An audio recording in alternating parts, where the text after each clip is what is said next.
बहुत सारी चीजें हो रही हैं इस दुनिया में जिसको आपसे छुपाया जा रहा है। There are certain groups which control everything. जो शायद आज अगर हमको पता लग जाए तो कैंसर का क्योर 1 मिनट में हो जाएगा हर चीज़ का, लेकिन कैंसर का क्योर कभी ये जल्दी निकालेंगे नहीं, क्योंकि कैंसर का क्योर अगर लोगों ने जल्दी निकाल दिया तो फार्मास्यूटिकल कंपनीज पैसा कैसे कमाएंगे? It's a lobby. तो आपको समझना है कि जितने भी लोग हमारे देश में गोल्ड फिजिकली आज के समय में जब ये वीडियो देख रहे खरीद रहे हैं वो अनफॉर्चुनेटली बेवकूफ़ है। साउथ के टेम्पल्स की हम बात करते हैं, साउथ में ड्रॉट आता है, भुखमारी आती है, अचानक से रैंडम डोनेशंस आने लग जाते हैं। द बिग टेम्पल्स कहाँ से आ रहा है? सोना से भरा भरा।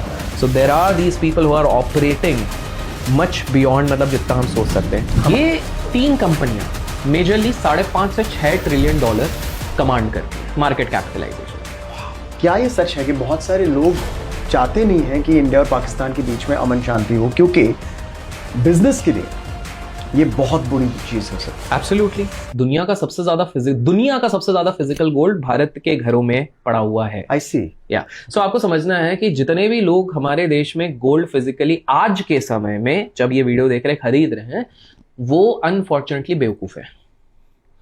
Okay, let's understand this thing. जब आप फिजिकल गोल्ड खरीदते हो there are certain limitations in the sense, ऐसा तो नहीं है आप घर में 2 टन का सोना रख सकते हो, घर पे तो नहीं रख सकते हो, space.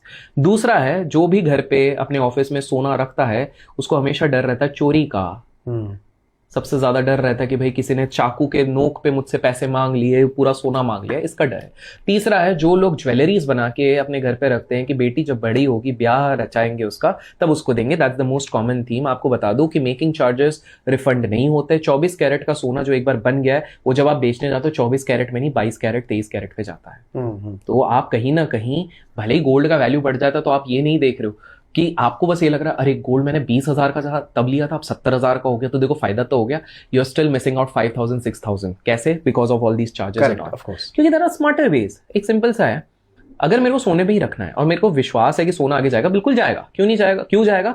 Because it is a safe haven बोलते हैं। Safe haven in the sense दुनिया भर में युद्ध हो जाता है, कुछ भी होता है, इन्वेस्टर्स को जब लगता है कि भैया बहुत डर लग रहा है अब क्या करा जाए, सारा पैसा आता है commodity specifically gold and silver यहाँ पर आता है। बिकॉज उनने हिस्ट्री देखी है कि इतने साल से ये चीज चलती है, प्लस इसके रिजर्व्स हर देश को मेंटेन करने पड़ते हैं, तो ये सेफेस्ट इंस्ट्रूमेंट है। तो कहीं ना कहीं इधर आता है तो उसकी वैल्यू बढ़ेगी। डिमांड एंड सप्लाई वाला गेम है, बट सेफ हेवन है। बट आप इसको डिजिटली होल्ड करो। There are multiple options in today's time. Gold ETFs, gold bees कहते हैं, आप उस तरह करो। इसमें 2-3 फायदे हैं। मेकिंग चार्जेस का कोई इशू नहीं है। अगर गोल्ड आपको लग ही रहा है 10 साल बाद बढ़ना है तो ये भी उतने ही लेवल पे, उसी लेवल के साथ पैरेलली उतना बढ़ेगा। मेकिंग चार्जेस बच गए, टेंशन नहीं है कि भाई कल को आपके घर में चोर भी आ गया, वो आपको ये थोड़ी बोलेगा तेरे डीमैट का पासवर्ड दे, मेरे को पासवर्ड ये दे, वो तो हो ही नहीं सकता, पॉसिबल ही नहीं है। तो आपका वो भी चीज पीस ऑफ माइंड हो गया आपके पास। टैक्स ऑब्लिगेशन से भी, फॉर एग्जांपल SGB करके एक बहुत बढ़िया टूल 2015 में गवर्नमेंट लेके आया। गवर्नमेंट ने बोला SGB सॉवरेन गोल्ड बॉन्ड्स, इसमें अगर आप पैसा लगाते हो तो आपको 2-3 फायदे होंगे। पहला, 8 ईयर का लॉकिंग है। वैसे भी जो घर पे भी सोना रख रहा है बेटी की शादी के लिए वो 8 साल तो रखता ही है, ठीक है। 8 साल के लॉक इन के बाद आपको कोई इनकम टैक्स इस पे नहीं भरना है, जो इंटरेस्ट निकला उस पर टैक्स नहीं भरना है। दूसरी चीज, साथ में गवर्नमेंट 2 से 2.5% एक्स्ट्रा देगी जो भी उस समय पे गोल्ड का वैल्यू रहेगा। तो technically you are doing the same thing. आप गोल्ड पे लगा रहे हो बट कितने बेनिफिट्स ले रहे हो आप इसी के साथ। इसी चक्कर में गवर्नमेंट को बाद में रियलाइज हुआ, हो सकता है डिसकंटिन्यू ना कर दे कुछ साल बाद, क्योंकि गवर्नमेंट को 90 करोड़ का नुकसान हुआ है। उनको भी नहीं पता तो गोल्ड इतना अच्छा अप्रिशिएट हो जाएगा और इतना हमको एक्स्ट्रा देना पड़ेगा 2-2% करके, तो 90 करोड़ का, which is still manageable. But जब तक चल रहा है, so you have better option. So gold physically आप इन्वेस्ट अगर कर रहे हो बेवकूफ हो, डिजिटली अगर आप कर रहे हो तो परफेक्ट है। I see. So this is the whole aspect कि आपने कहा कि डाइवर्सिफाई करो, तो डाइवर्सिफिकेशन की बात हो रही है, अलग अलग देशों में पैसों की बात, इक्विटी खरीदी, ठीक है। तो क्रिप्टो करेंसी, उसके बारे में क्या सोच है आपकी? क्रिप्टो, अब जो ट्रम्प आ गए हैं तो उसके कारण बिटकॉइन भगा है, इथेरियम भगा है, सब कुछ भगा है। देखिए, द थिंग इज, हमारे देश में अगर रह के हमारे ही देश के क्रिप्टो कंपनीज में अगर आप ट्रेड करोगे, it is not that beneficial, because tax element बहुत ही बेकार है। हमारा देश मोर देन करप्शन टैक्स से परेशान है। आप खुद समझो, यू वुड बी फेसिंग, अगर जब आप अपने CA से ऑडिट के टाइम पे बैठते होगे तो विशाल आप उतने ज्यादा परेशान तब नहीं होते होगे जब आप कुछ थाउजेंड्स या लैक्स में कमाते होगे, एज फार एज जैसे आप ऊपर गए, क्योंकि फिर आप टैक्स मैनेजमेंट करना पड़ता है।